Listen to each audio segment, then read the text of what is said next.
Hello, my name is Rundgren, and this is week 3 of Portfolio Pre-Production Milestone 3 for my chosen discipline of character modeling.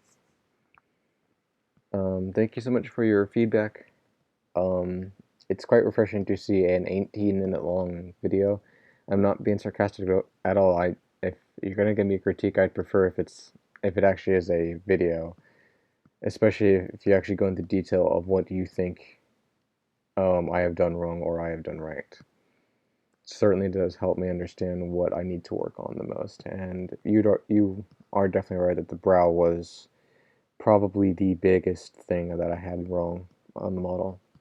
I do think it looks better. Um, for the model himself, it is a little tough to say for the brow because he has so much hair along this line right here. Kind of an odd hairline in all honesty, but it's kind of weird, so I had to go off of that as best I could. And I think it came out fairly well. I tried to define his brow without giving it too much definition, you know, like the lines here. I didn't want to do something like that. Maybe just a tiny bit more definition would be nice, but I think it's fine for the most part. I tried to curve the brow. Um, I find that you can actually kind of see that a bit better when I do this material. The shininess does kind of help. I actually use this quite a bit to help me try to figure out different edges and whatnot. Help. I actually found this a little more helpful than the silhouette technique you told me about, because I was more concerned with the edges I had for all the features of his face, more so than his silhouette was, or excuse me, more so than I was with his silhouette. I tried to make the lips smaller, a little overall. I pinched them in because he does have somewhat small lips. Broaden the nose towards the top as well as tried to make it flat, though he does have a slight roundedness to his tip of his nose, so I tried to keep that more or less well, round, you know, not flat. I did try to increase the line, or excuse me, increase the crease right there to counteract what I did when I tried to give him a small laugh line, though it may be a little too noticeable, especially up here when it starts connecting to his nose area. The ears probably had the most work behind the brow and eyes. Tried to give some definition to the ears. Tried to make it look like the skin was going underneath. Tried to increase the ear hole. Probably need to increase that a bit more as well. As well as gave some depth to the ear overall. And I did push in, excuse me, that top corner of the ear. I fixed his Adam's apple more or less. Oh, by the way, I noticed when I was doing 3/4 view, it is somewhat hard to tell with this view because it just kind of blends in. But I was telling with his 3/4 view that the jawline was a little too square. Like that may still be a little too square now that I look at it again. But the jawline, the corner was roughly around here. That was too far out for him.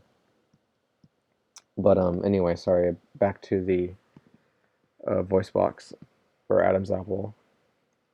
I tried to tone that down a bit, try to smooth it over, make it not too defined.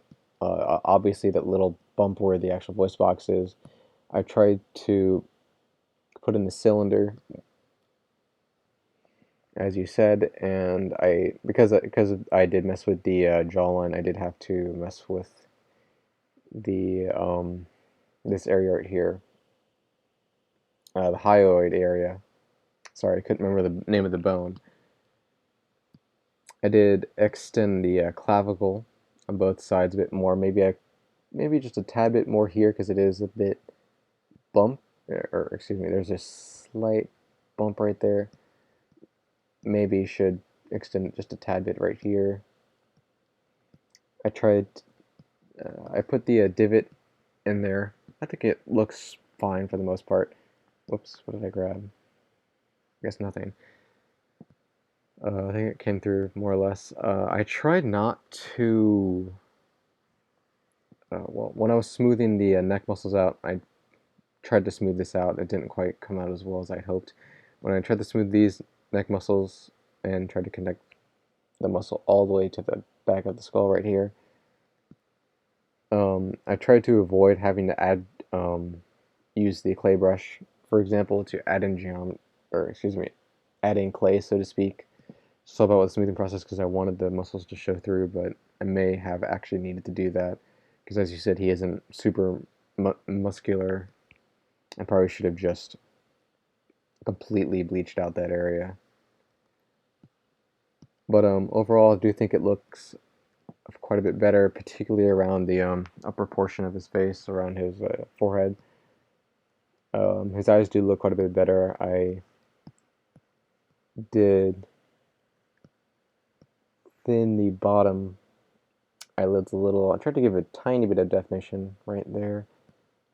And I did push in the innermost corner where the tear duct is. Maybe should have pushed a bit more in the bottom.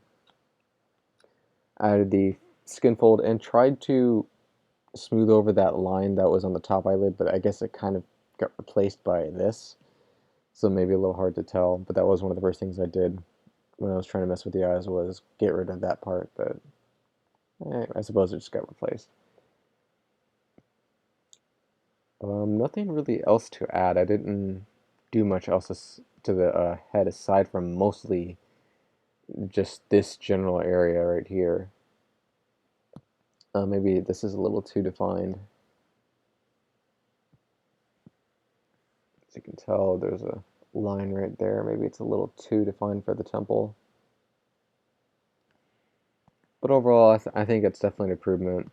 By no means perfect, but I'm not expecting perfection for myself. I'm just trying to do better than I did last week, and I do think it came out better. Thank you so much for your critique. I'm very appreciative of that 18-minute long video. It really, really highlighted what needed the most work.